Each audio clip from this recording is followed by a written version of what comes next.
So hi friends, welcome to our channel. Friends, మనకి government of India minister of agriculture కింద పనిచేస్తున్నటువంటి వ్యవసాయ శాఖ నుంచి ఆఫీసర్ లెవెల్ జాబ్స్కి సంబంధించి చాలా మంచి నోటిఫికేషన్ అనేది రిలీజ్ చేయడం జరిగింది. ఈ యొక్క పోస్ట్కి చేరగానే మనకి 50,000కి పైగానే మనకి శాలరీ అనేది రావడం జరుగుతుంది. ఎటువంటి ఎక్స్పీరియన్స్ అంటూ కూడా ఏమి కూడా ఉండాల్సినటువంటి అవసరం అయితే లేదు guys. Andhra Pradesh and Telangana male and female candidates ఇద్దరు కూడా ఇక వేకెన్సీస్కి అప్లై అయితే చేసుకోవచ్చు. దీంతో పాటుగా మన యొక్క సొంత రాష్ట్రంలోనే పోస్టింగ్ అనేది ఉంటుంది కాబట్టి ఇంట్రెస్ట్ ఎలిజిబుల్ క్యాండిడేట్స్ డెఫినెట్గా ఈ యొక్క ఆపర్చునిటీని అయితే యూటిలైజ్ అయితే చేసుకోండి. ఈ విధంగా ఇక నోటిఫికేషన్కి సంబంధించి టోటల్ డీటెయిల్స్తో పాటు అప్లికేషన్ ప్రాసెస్ కూడా చెప్తాను కాబట్టి స్కిప్ చేయకుండా ఎండ్ వరకు చూసి అప్లికేషన్స్ అయితే సబ్మిట్ అయితే చేసుకోండి. ఫస్ట్ టైం మన ఛానల్ని విజిట్ చేస్తున్నా కనుక సబ్స్క్రైబ్ అయితే చేసుకోండి. అదేవిధంగా పక్కనే వచ్చే బెల్ ఐకాన్ కూడా యాక్టివేట్ చేసి పెట్టుకోండి ఫ్రెండ్స్. మీరు ఇచ్చేటువంటి లైక్స్ అలా ఎంకరేజింగ్ అండ్ మోటివేషన్గా ఉంటాయి కాబట్టి సో ప్రతి ఒక్కరు కూడా వీడియోని లైక్ చేసి మీ ఫ్రెండ్స్ అండ్ ఫ్యామిలీ మెంబర్స్కి అయితే షేర్ చేయండి ఫ్రెండ్స్. డిస్క్రిప్షన్లో WhatsApp and Telegram channel link అనేది ఇవ్వడం జరిగింది. సో ఇంకెవరైనా జాయిన్ అవుతుంది కనుక జాయిన్ అయితే అవ్వండి ఫ్రెండ్స్. ఇక పోస్ట్లకి సంబంధించి ఇంపార్టెంట్ డేట్స్ విషయానికి వచ్చేది కనుక సో మనకి ఇవాటి నుంచి కూడా అప్లికేషన్ ప్రాసెస్ అనేది స్టార్ట్ కావడం జరిగింది. ఇక లాస్ట్ ఇయర్ విషయానికి వచ్చేది కనుక January 5th, 2024 వరకు కూడా అప్లికేషన్స్ అనేవి ఆన్లైన్లో సబ్మిట్ చేసుకోవాల్సి అయితే ఉంటుంది. ఈ నోటిఫికేషన్ ద్వారా టోటల్గా మనకి 2 డిఫరెంట్ టైప్స్ ఆఫ్ పోస్ట్ని అయితే రిక్రూట్మెంట్ అయితే చేయడం జరుగుతుంది గైస్. డిప్యూటీ డైరెక్టర్ వచ్చేసరికి మనకి 19 వేకెన్సీస్, సీనియర్ హార్టికల్చర్ ఆఫీసర్ ఉద్యోగాలు వచ్చేసరికి 25 వేకెన్సీ అయితే రిక్రూట్మెంట్ అయితే చేయడం జరుగుతుంది. డిప్యూటీ డైరెక్టర్ పోస్ట్కి సెలెక్ట్ అయినటువంటి క్యాండిడేట్స్కి వచ్చేసరికి సెంట్రల్ గవర్నమెంట్ లెవెల్ 10th ప్రకారం సో మనకి బేసిక్ పే అనేది 56,100 రూపీస్తో పాటు అన్ని రకాల కేంద్ర ప్రభుత్వ అలవెన్సెస్ అన్ని కలుపుకుంటూ మనకి నియర్లీ వచ్చేసరికి 1 lakh పైగానే మనకి శాలరీ అనేది రావడం జరుగుతుంది. నెక్స్ట్ మనకి సీనియర్ హార్టికల్చర్ ఆఫీసర్ పోస్ట్లకి సెలెక్ట్ అయినటువంటి క్యాండిడేట్స్కి సెంట్రల్ గవర్నమెంట్ లెవెల్ 6th ప్రకారం సో మనకి బేసిక్ పే అనేది 35,400 రూపీస్తో పాటు అన్ని రకాల కేంద్ర ప్రభుత్వ అలవెన్సెస్ అన్ని కలుపుకుంటూ మనకి నియర్లీ వచ్చేసరికి 50,000కి పైగానే మనకి శాలరీ అనేది రావడం జరుగుతుంది. ఈ యొక్క ఉద్యోగాల్లో కొన్ని రకాల ఉద్యోగాలకి సంబంధించి ఎక్స్పీరియన్స్ అనేటువంటి అడగడం అనేది జరుగుతుంది. సో ఎటువంటి ఎక్స్పీరియన్స్ ఎటువంటి అవసరం లేకుండా మనము అప్లై చేసుకోదగినటువంటి పోస్టుల గురించి మాత్రమే ఇక వీడియోలో మనం డిస్కస్ అయితే చేద్దాం. సో వేకెన్సీ డీటెయిల్స్ కనుక చూసుకున్నట్లయితే కనుక ఓపెన్ కేటగిరీలో 6 వేకెన్సీస్, ఈడబ్ల్యూఎస్ కేటగిరీ వారికి 2, ఎస్సీ వారికి 5, ఎస్సీ వారికి 2, ఓబీసీ క్యాండిడేట్స్కి 10 వేకెన్సీస్తో ఇక నోటిఫికేషన్ అనేది రిలీజ్ చేయడం జరిగింది.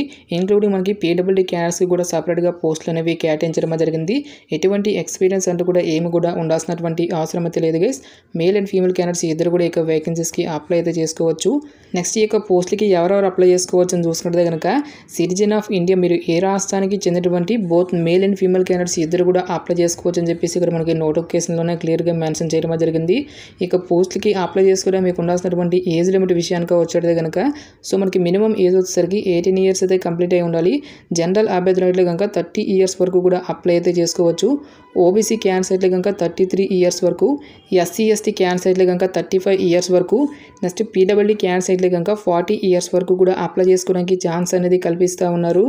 నెక్స్ట్ ఈ యొక్క పోస్ట్లకి సంబంధించిన అప్లికేషన్ ప్రాసెస్ విషయంగా వచ్చినట్లయితే కనుక ఓన్లీ ఆన్లైన్లోనే అప్లై చేసుకోవాల్సి అయితే ఉంటుంది.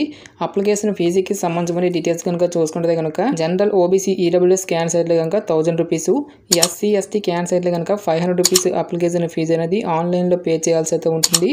సో ఎవరైతే పీడబ్ల్యూడీ క్యాండిడేట్స్ ఉంటారో ఈ యొక్క క్యాండిడేట్స్ ఎటువంటి అప్లికేషన్ ఫీజు అంటే కూడా పే చేయాల్సినటువంటి అవసరం అయితే లేదు. ఈ యొక్క క్యాండిడేట్స్ అందరూ కూడా ఫ్రీగా అయితే అప్లై అయితే చేసుకోవచ్చు గైస్. ఇక నోటిఫికేషన్ ద్వారా భర్తీ చేసినటువంటి ఈ యొక్క పోస్ట్లకి సంబంధించి అప్లై చేసుకుంటే మీకు ఉండాల్సినటువంటి ఎసెన్షియల్ ఎడ్యుకేషనల్ క్వాలిఫికేషన్ కనుక చూసుకుంటే కనుక సో ఎవరైతే agriculture, horticulture, food technology, post harvest technology, agriculture economics, agriculture engineering, food sciences అనేటువంటి ఈ యొక్క డిసిప్లిన్స్లలో ఎవరైతే బ్యాచిలర్స్ డిగ్రీ అనేటువంటి దాన్ని కంప్లీట్ చేసినటువంటి క్యాండిడేట్స్ ఇక జాబ్స్కి అప్లై చేసుకోవాల్సి అయితే ఉంటుంది. సో ఎవరైతే సేమ్ స్పెషలైజేషన్లో మాస్టర్ డిగ్రీ అనేది కంప్లీట్ చేసినటువంటి క్యాండిడేట్స్ ఉంటారో ఆ క్యాండిడేట్స్కి ముందుగా ప్రిఫరెన్స్ అనేది ఇవ్వడం జరుగుతుందని చెప్పేసి ఇక్కడ మనకి నోటిఫికేషన్లోనే క్లియర్గా మెన్షన్ చేయడం జరిగింది.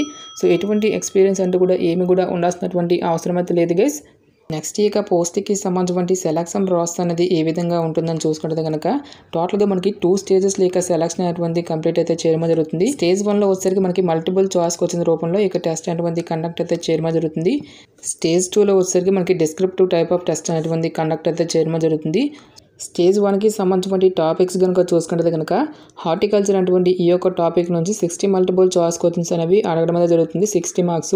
నెక్స్ట్ మనకి general studies, English comprehension, quantitative aptitude and mental ability అటువంటి ఈ యొక్క టాపిక్స్ నుంచి టోటల్గా మనకి 150 మల్టిపుల్ చాయిస్ క్వశ్చన్స్ అనేవి అడగడం అనేది జరుగుతుంది. ఈ విధంగా మనకి 150 మార్క్స్కి ఇక స్టేజ్ 1 అనేది కండక్ట్ అయితే చేయడం జరుగుతుంది గైస్. ఈచ్ వన్ కరెక్ట్ ఆన్సర్కి మనకి 1 మార్క్ అనేటువంటి కేటాయిస్తారు. దీంతో పాటుగా మనకి ఎటువంటి నెగిటివ్ మార్కింగ్ అనేటువంటి కూడా ఉండదు అని చెప్పేసి ఇక్కడ మనకి నోటిఫికేషన్లోనే క్లియర్గా మెన్షన్ చేయడం జరిగింది. ఇక స్టేజ్ 1ని క్లియర్ చేసినటువంటి క్యాండిడేట్స్కి ఫర్దర్గా మనకి స్టేజ్ 2 అటువంటి కూడా కండక్ట్ అయితే చేయడం జరుగుతుంది గైస్. ఇక స్టేజ్ 2 అనేటువంటిది మనకి టోటల్గా 100 మార్క్స్కి అయితే కండక్ట్ అయితే చేయడం జరుగుతుంది. టోటల్గా మనకి 2 అవర్స్ పాటు కూడా ఇక టెస్ట్ అనేటువంటి కండక్ట్ అయితే చేయడం జరుగుతుంది. స్టేజ్ 1తో పాటు స్టేజ్ 2కి సంబంధించిన డీటెయిల్స్ సిలబస్ అనేటువంటి కూడా మనకి ఇక్కడ నోటిఫికేషన్లోనే క్లియర్గా ఇవ్వడం జరిగింది. ఇక నోటిఫికేషన్ లింక్ అనేది డైరెక్ట్గా డిస్క్రిప్షన్లోను కామెంట్ సెక్షన్ అయితే మెన్షన్ అయితే చేస్తాం గైస్. ఇక నోటిఫికేషన్ డౌన్లోడ్ చేసుకుని ఇక డీటెయిల్స్ అన్నింటినీ కూడా చెక్అవుట్ అయితే చేయండి. ఇక స్టేజ్ 2ని కూడా క్లియర్ చేసినటువంటి క్యాండిడేట్స్కి ఫర్దర్గా మనకి ఇంటర్వ్యూ అనేటువంటి కూడా కండక్ట్ చేసి ఇక పోస్ట్లకి సెలక్షన్ అనేది కంప్లీట్ అయితే చేయడం జరుగుతుంది. నెక్స్ట్ ఎగ్జామినేషన్ సెంటర్స్కి సంబంధించిన డీటెయిల్స్ కనుక చూసుకుంటే కనుక మనకు 2 రాష్ట్రాల్లో కూడా కండక్ట్ అయితే చేయరు గైస్. సో అదర్ స్టేట్స్కి అయితే వెళ్ళి ఎగ్జామినేషన్ అనేటువంటి రాయాల్సి అయితే ఉంటుంది. సో నెంబర్ ఆఫ్ క్యాండిడేట్స్ కనుక అప్లై చేస్తున్నట్లయితే కనుక మనకు హైదరాబాద్ కూడా సెంటర్ ఇచ్చేటువంటి ఛాన్స్ అనేది ఉంటుంది కాబట్టి డెఫినెట్గా అప్లై అయితే చేసుకోండి గైస్. ఇక పోస్ట్కి సెలెక్ట్ అయినటువంటి క్యాండిడేట్స్కి మనకి పోస్టింగ్ అనేది ఎక్కడ ఉంటుందని చూసుకుంటే కనుక the examination is conducted on all India basis. The short listed can be posted anywhere in India అని చెప్పేసి మనకి నోటిఫికేషన్లోనే క్లియర్గా మెన్షన్ చేయడం జరిగింది. సో ఇనీషియల్గా అదర్ స్టేట్స్లో వచ్చినప్పటికీ కూడా ఫర్దర్గా ప్రొబేషన్ పీరియడ్ అనేది కంప్లీట్ అయిన తర్వాత మనకు సొంత రాష్ట్రాలకి ట్రాన్స్ఫర్ చేసుకునేటువంటి ఛాన్స్ అనేది కూడా ఉంటుందని చెప్పేసి ఇక్కడ మనకి రిక్రూట్మెంట్ నోటిఫికేషన్లో క్లియర్గా మెన్షన్ చేయడం జరిగింది. నెక్స్ట్ ఇక పోస్ట్లకి సంబంధించిన అప్లికేషన్ ప్రాసెస్ విషయానికి వచ్చినట్టు కనుక ఓన్లీ ఆన్లైన్లోనే అప్లై చేసుకోవాల్సి అయితే ఉంటుంది. ఈ యొక్క అప్లై లింక్ అనేది డైరెక్ట్గా డిస్క్రిప్షన్లోను కామెంట్ సెక్షన్లో అయితే మెన్షన్ అయితే చేస్తాను గైస్. సో మీరు అప్లై లింక్ మీద క్లిక్ చేసిన తర్వాత నేషనల్ టెస్టింగ్ ఏజెన్సీకి సంబంధించిన ఆఫీషియల్ పేజ్ అనేది ఈ విధంగా రావడం జరుగుతుంది.